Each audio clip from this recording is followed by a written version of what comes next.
स्वागत करती हूँ आपका आपके अपने चैनल लिंजा कोचिंग में। आज हम लोग पढ़ने वाले हैं एक्सरसाइज 3B, जो हमारा चैप्टर चल रहा था सांख्यिकी, उसी में है। ठीक है, तो हम फर्स्ट एक्सरसाइज पूरी कंप्लीट कर चुके हैं। अगर आप लोगों ने नहीं देखी है तो आप लोग देख लेना।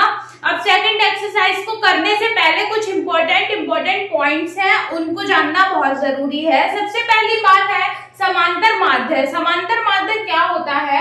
समांतर माध्य क्या है? औसत है। औसत को ही समांतर माध्य कहते हैं। कैसे? कोई भी आंकड़े जब दिए हुए रहते हैं ना, जैसे बहुत सारी वैल्यू दी हुई है, बहुत सारे आंकड़े दिए हुए हैं, तो उसी में क्या करते हैं हम, ना तो बहुत ज्यादा हाई वैल्यू, मतलब ना तो बहुत न्यून और ना ही बहुत उच्च वैल्यू लेंगे। हम क्या लेंगे? कोई बीच की वैल्यू लेंगे, उसको क्या कहते हैं? समांतर माध्य। इसको समझने के लिए आपको क्वेश्चंस की तरफ जाना पड़ेगा और फॉर्मूला की तरफ जाना पड़ेगा, तो आप लास्ट तक बने रहिएगा। लास्ट में जाते जाते आपको सब कुछ क्लियर हो जाएगा, इतनी मेरी गारंटी है। ठीक है, देखते हैं क्या है समांतर माध्य। तो समांतर माध्य क्या है, इसको कैसे लिखते हैं? समांतर माध्य है पदों का योग, कुल पदों का योग है। ठीक है, कुल पदों का योग बटे पदों की संख्या। पदों की संख्या। अब ये पद क्या है, तो ये सारी चीजें हम धीरे धीरे समझेंगे, समझते जाएंगे। देखिए, समांतर माध्य दो तरीके से निकाला जाता है, दो तरीके से ज्ञात किया जाता है। वो दो तरीके कौन से हैं?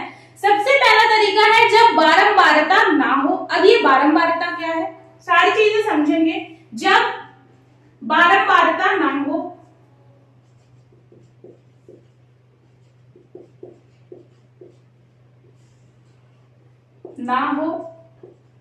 बारंबारता का मतलब होता है सारणी।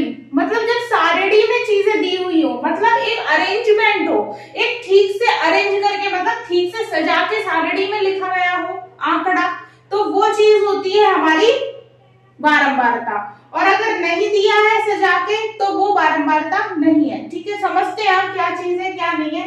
एक तरीके से क्या है, जब बारंबारता ना हो उस केस में क्या करते हैं, उस केस में समांतर माध्य निकालने के लिए, समांतर माध्य को मैं ऐसे लिख सकती हूँ शॉर्ट में। तो समांतर माध्य निकालने के लिए हम करते ये हैं कि जितने भी पद हमें दिए रहेंगे, मान लो x1, x2, x3, x4, x5, ऐसे करके बहुत सारे पद हमें दिए हुए हैं, तो उन सब का जितने भी पद हैं उन सब का क्या करेंगे? योग करेंगे।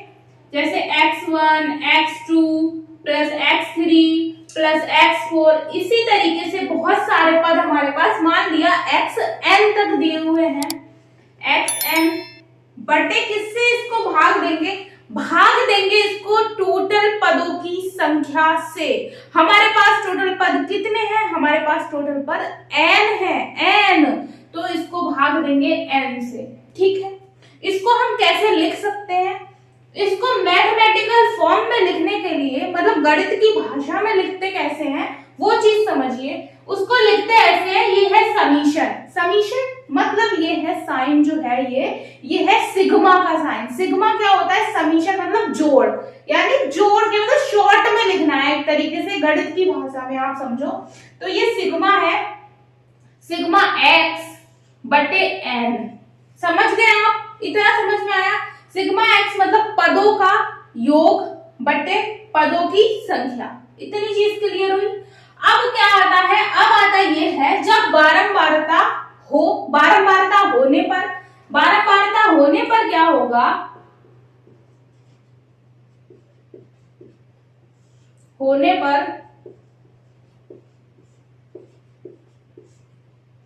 बारंबारता होने पर हम निकालते हैं समांतर माध्य। कैसे समांतर माध्य निकालते हैं? देखो, हम जो बारंबारता है उसको किससे रिप्रेजेंट करते हैं, मतलब किससे दर्शाते हैं? दर्शाते हैं f से। f से दर्शाते हैं, तो हम क्या लिखेंगे यहाँ? x गुणे f। ठीक है, x और f, ठीक, समझते जाओ धीरे धीरे। x1 f1 है, प्लस x2 f2 है, प्लस x3 f3 है, इसी तरीके से n नंबर तक, यानी xn fn तक है। बटे में क्या लिखेंगे हम? बटे में हम किसको पे ऊपर हम प्लस करते थे पदों की संख्या को, मतलब कितने पद हैं वो हम लिखते थे पदों की संख्या। नीचे क्या लिखेंगे हम, नीचे लिखेंगे बारंबारता। बारंबारता क्या, मतलब F1 plus F2 plus F3 इसी तरीके से Fn तक। बराबर, बराबर क्या, इसको मैथ्स की भाषा में कैसे लिखेंगे, सिग्मा मतलब समीशन सिग्मा x गुणा f या फिर f गुणा x, दोनों तरीके से आप लिख सकते हो, बटे सिग्मा f। ठीक है, इतनी सी चीज क्लियर हो गई। इसको और अच्छे से क्लियर करने के लिए आपको क्वेश्चंस की तरफ जाना पड़ेगा, जो कि आपकी एक्सरसाइज में है क्वेश्चन, तो उनकी मदद से आप और अच्छे से क्लियर इसको कर पाएंगे। तो चलिए आपकी एक्सरसाइज की तरफ चलते हैं। और अगर आपको वीडियो से कुछ भी इंफॉर्मेटिव लग रहा है, मतलब समझ में आ रही है, तो वीडियो को लाइक करें, हमारे चैनल को सब्सक्राइब करें और ज्यादा से ज्यादा शेयर करें। चलिए आगे बढ़ते हैं। आगे क्या है, आपकी एक्सरसाइज देखते हैं। हम एक्सरसाइज देखते हैं। हमारा पहला प्रश्न क्या है, किसी कक्षा के 5 शिक्षार्थियों ने गणित की परीक्षा में क्रमशः 40, 50, 68, 70, 72 अंक प्राप्त किए। शिक्षार्थियों के प्राप्तांकों का समांतर माध्य निकालें। ठीक है, तो यहाँ आप देख सकते हैं, क्या यहाँ कोई सारणी बनी हुई है, नहीं, तो यहाँ इसका मतलब है यहाँ क्या है, बारंबारता नहीं है। तो यहाँ पे क्या फॉर्मूला आप लगा दोगे, डायरेक्ट क्या निकालोगे, कुलों का जो मतलब कुल पद है उनका योगफल, कुल पदों का योगफल बटे कुल पदों की संख्या। तो कुल पदों का योगफल कैसे करोगे इसको सॉल्व, इसको सॉल्व करने के लिए आप करेंगे कुल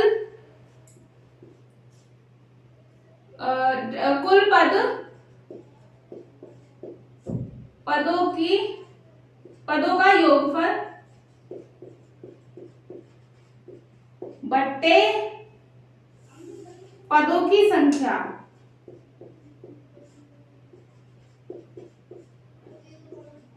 पदों की संख्या बराबर कुल पदों का योगफल, पद कितने हैं टोटल, 5, 40, 50, 40, 50 प्लस 68 प्लस 70 प्लस 72, ठीक है, बटे 5, बटे कितना 5।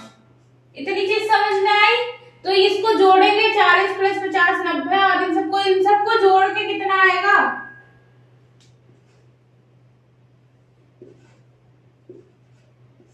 300 बटे 5। तो इसको सॉल्व करेंगे, 5 छक्के 30, आपका आंसर आ गया 60, यानी समांतर माध्य क्या हो गया, समांतर माध्य आ गया 60। ठीक, यही आपका जवाब हो गया। उसके बाद अगला प्रश्न है आपका, किसी फैक्ट्री के 15 मजदूरों की प्रतिदिन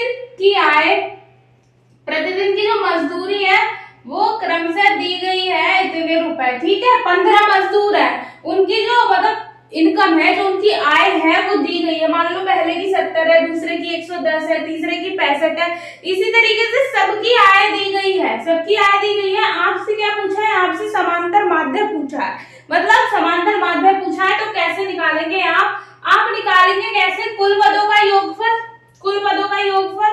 ठीक है, समांतर माध्य क्या कर रहे हैं हम लोग, सॉल्यूशन कर रहे हैं। समांतर माध्य बराबर समीशन क्या, x बटे में n। तो यहाँ पे x समीशन x मतलब सबको जोड़ देंगे, 70 प्लस 110 प्लस 65, इन सबको जोड़ दो, 70 plus 110 plus 65 plus 80 plus 75 plus 85 plus 80 plus 76 plus 94 plus 100 plus 105 plus 110 plus 81 plus 86। ठीक, बटे में कितना, टोटल कितने मजदूर है, ये टोटल मजदूर है 15। देखो 1 2 3 4 5 6 7 9 10 11 12 13 14, एक क्या मिस हो गया, 1 2 3 4 5 6 7 8 9 10 11 12 13 14, 1 2 3 4 5 6 7 8 9 10 11 12 13 14, एक कौन सा मिस हो गया, 70 110 65 80 75 85 80 76 94 100 105 110 103, एक यहाँ पे और है, क्या है 103 जो कि मिस हो गया। ठीक है, तो आप यही जोड़ देना 103, इसी में यहाँ लिख दे रही हूं मैं 103। ठीक, ये जुड़ जाएगा, बटे क्या हो जाएगा 15। इसको जब आप जोड़ेंगे सबको, इस पूरे को जब आप जोड़ेंगे तो आपका क्या आएगा, मैंने इसको जोड़ के ही रखा है, आप इसको जोड़ लेना। ठीक है, वरना बहुत टाइम लगेगा। ये हो जाएगा 320 बटे 15। ठीक है, 320 बटे 15, 15 8 120 15 120। ठीक, तो ये आ गया आपका 88 आंसर। क्या आ गया, 88 आंसर आ गया। ठीक, तो आपको ये समझ में आया दोनों क्वेश्चन किस तरीके से हुए, इस तरीके से हुए। और आगे के 2 क्वेश्चन है वो बारंबारता वाले हैं। ठीक है, उनको भी देखते हैं। क्वेश्चन है आपका, इसका क्या निकालना है, आपको समांतर माध्य निकालना है। अब आपको ये दी हुई है क्या, सारणी दी हुई है, इसकी मदद से निकालना है। तो आपको पद दिए हुए हैं, बारंबारता दी हुई है। अब आप कैसे निकालेंगे, सबसे पहले इसको बनाएंगे टेबुलर फॉर्म में, मतलब सारणी की फॉर्म में बनाएंगे। कैसे बनाएंगे सारणी में, जैसे यहाँ देखिए, आप लिखेंगे पद, जिसको हम लिखते हैं x से, यहां लिखेंगे बारंबारता, जिसको हम लोग लिखते हैं f। ठीक है, ये क्या है आपका f, और इधर साइड लिखेंगे f गुणा x। क्या लिखेंगे, f गुणा x। ठीक है, तो आपके पद क्या क्या है, 4 6 8 10 12 14, और बारंबारता 3 4 2 2 6 और 8। ठीक है, अब करना क्या है, आपको यहां लिखना है इसकी गुणा करके, 4 तियां 12, इसी तरीके से 6 चौक 24, 8 दूनी 16, 10 दूनी 20, 12 छंग 72,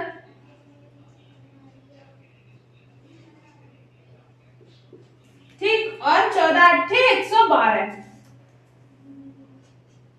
ये हो गया, इसकी गुणा करके लिख दी, 4 और 3 की गुणा ये हो गई, इसकी ये, मतलब गुणा करके लिख दी। अब क्या करेंगे हम, अब निकालेंगे योग। किसका योग निकालेंगे, इन पदों का योग निकालेंगे। इसका जब योग करेंगे तो कितना आएगा, और इधर इसका योग करेंगे तो कितना आएगा। की योग करेंगे, 4 और 3 7 8 9 10 11 और 6 17 और 8 25, 25 हो गया। इसी तरीके से इसका करेंगे तो 4 2 6 6 12 12 और 4 16, हासिल 1 2 2 4 1 5 2 7 7 14 और 1 15, ये हो गया 256। ठीक, 256। उसके बाद आपको क्या निकालना है, आपको निकालना है समांतर माध्य। तो आप जानते हैं समांतर माध्य का फॉर्मूला क्या होता है, समांतर माध्य होता है समीशन, मतलब सिग्मा f गुणे x बटे सिग्मा f। ठीक, क्या होता है सिग्मा f।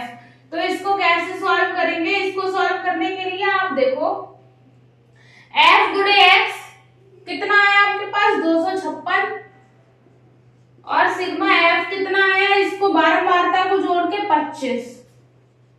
इसको सॉल्व करेंगे तो 25 एकम 25 0 जाएगा, 25 दूनी 50 और 25 चौके 100, 10.24 आ जाएगी। इसका समांतर माध्य क्या हो जाएगा 10.24। ठीक है, सवाल क्या है, समांतर माध्य ज्ञात करना है, शिक्षार्थियों की ऊंचाई दी हुई है, ठीक है, और बारंबारता दी हुई है। तो ये शिक्षार्थियों की ऊंचाई है, और ये जैसे 140 है तो 140 कितने छात्रों की ऊंचाई है, 3 छात्रों की। ऐसे 147 है, कितने छात्रों की, 4 छात्रों की। इसी तरीके से अब हमने क्या करा, ये हो गए हमारे पद, ये बारंबारता हो गई, ये f गुणा x हो गया। मैंने पहले ही करके रख दी गुणा, वरना बहुत टाइम लगता है इसमें, ठीक है। आप लोग कर लेना अपनी कॉपी पे। तो क्या है 140 147, इस तरीके से ये सारी ऊंचाई यहाँ लिख दी।